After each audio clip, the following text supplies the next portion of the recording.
The Boise Police Department's Financial Crimes Unit says that they're noticing an uptick in specific type of scams called bank imposter fraud.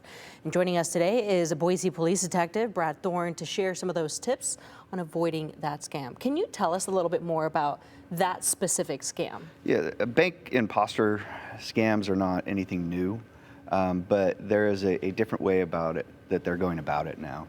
You get the alerts on your phone from whatever, ICCU or Wells Fargo, any one of the named banks, and it asks you to give a phone call. And so when you do that, you're going to get that imposter that's going to tell you that your account's been compromised. And these are the steps that we have to take. And they're kind of outlandish steps, but one of those steps now that we hadn't seen, prior to a few months ago, that we're seeing daily is to take your debit card, your bank card, and then put it under a mat or in your mailbox, and they'll have a bank employee come and pick it up so that it can't be used. Yeah, and I mean, with the ICCU example, I mean, if you sign up for those text message alerts, how could you, detect those red flags when you see a scam text there? I mean, usually they're out of the blue, right? Mm-hmm. So you do get the fraud alerts, but it'll be out of the blue. You won't expect it. It may have a different URL or a phone number on it, like it could have a country code on it. Yeah. If there's an email attached to it, that URL won't say ICCU or Wells Fargo or whatever bank.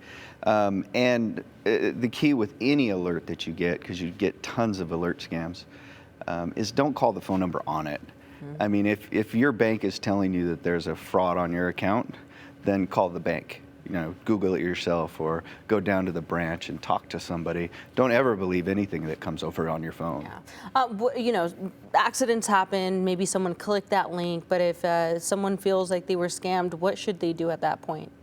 First thing to do is report to your financial institution, whoever you go through. That way they can potentially stop any of the transactions that went on.